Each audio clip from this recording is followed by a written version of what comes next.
আসসালামু আলাইকুম ওরহমতুল্লাহি তাআলা বারাকাতুহু। তরিকার পথে ইউটিউব চ্যানেলের পক্ষ থেকে আপনাদেরকে জানাই আন্তরিক মোবারকবাদ। প্রিয় দরদি বাবাজিরা, আজকে আমি আলোচনা করব কিভাবে বুঝবেন আপনার কলব জারি হয়েছে, অর্থাৎ কলব জারির 10টি আলামত। ভিডিওটির প্রথম থেকে শেষ মতো দেখার অনুরোধ করছি।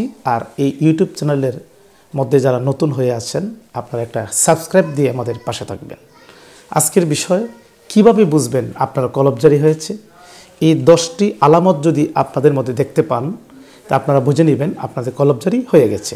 নাম্বার 1, আল্লাহর প্রতি গভীর প্রেম সৃষ্টি হয়ে যাওয়া, অর্থাৎ আগের চেয়ে এখন আল্লাহর প্রতি গভীরভাবে প্রেম সৃষ্টি হওয়া, গভীর ভালোবাসা সৃষ্টি হওয়া আল্লাহর প্রতি, মানে আল্লাহর প্রতি মহব্বত আগের চেয়ে বেড়ে গেলে, গভীর প্রেম সৃষ্টি হলে ধরে নেবেন আপনার কলব জারি হয়ে যাচ্ছে।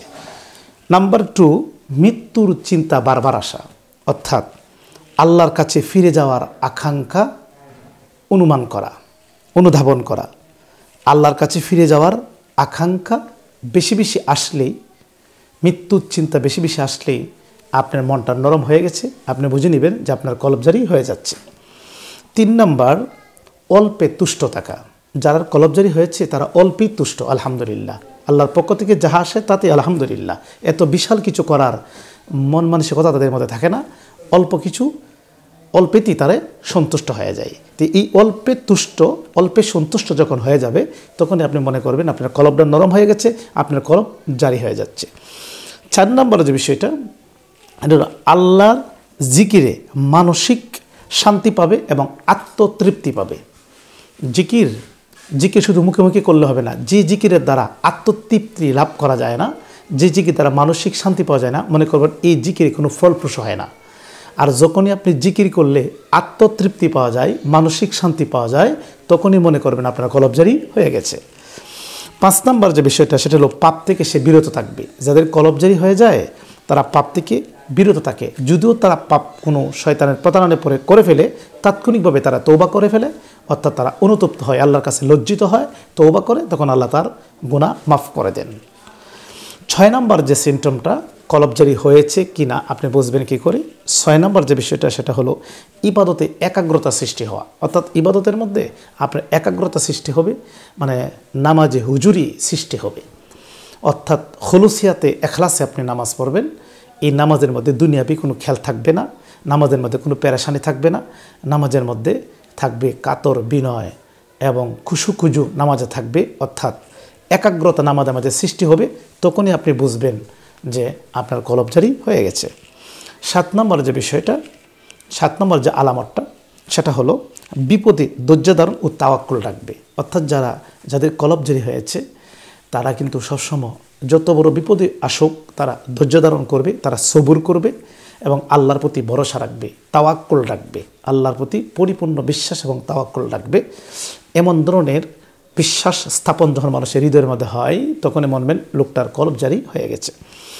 8 নম্বর যে সিমটমটা, আলামতটা, সেটা হলো নফসের উপর নিয়ন্ত্রণ রাখবে। এই যে আমাদের নফসের যে কাহেসাতগুলো আছে, যেমন হিংসা, বিদ্বেষ, অহংকার, রিয়া, কিনা, গৌরব, রাগ, লোভ ইত্যাদি হলো নফসের তাড়না, নফসের কাহেসাত।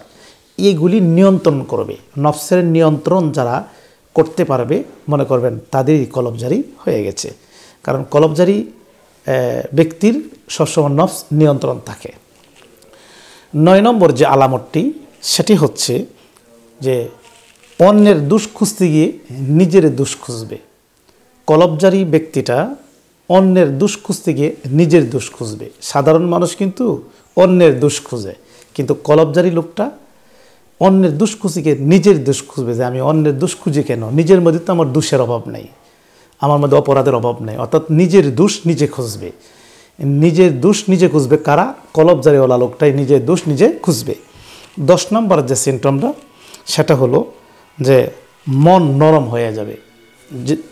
যখন লোকটির মন নরম হয়ে যাবে, তখন মনে করেন লোকটার কলব জারি হয়ে গেছে। মনটা অত্যন্ত নরম হবে এবং মাঝে মধ্যে তার শরীরটা ঝাঁকি মারবে, শরীর ঝাঁকি দিবে, পশম দাঁড়িয়ে যাবে, মন খুব নরম হয়ে যাবে, তখন মনে করবেন লোকটার কলব জারি হয়ে গেছে। তো এই যে আমি যে 10টি যে সিমটম দিয়েছি, 10টি আলামত দিয়েছি। এই আলামতগুলো যদি একটা জাকেরের মধ্যে দেখা যায়, একজন জিকিরকারীর মধ্যে দেখা যায়, তখন মনে করবেন যে লোকটার কলব জারি হয়ে গেছে। প্রিয় দরুদি বাবারা এবং দরুদি মায়ারা, যারা আমার এই তরিকার পথে ইউটিউব চ্যানেলের ভিডিওগুলো দেখেন, তরিকত টিভি ভিডিওগুলো দেখেন, আপনাদেরকে আমি নিত্য নতুন বিষয়গুলা আপনার সামনে তুলে ধরি। আল্লাহর অলিদের এলহাম প্রাপ্ত যে জ্ঞান, সেই জ্ঞান সংগ্রহ করে সেই জ্ঞান থেকেই আমি আপনাদেরকে এই কথাগুলো বলে থাকি। এই কথাগুলো যদি বাস্তবে রূপদান করতে পারেন, অবশ্যই অবশ্যই আপনার পরিবর্তন হয়ে যাবেন।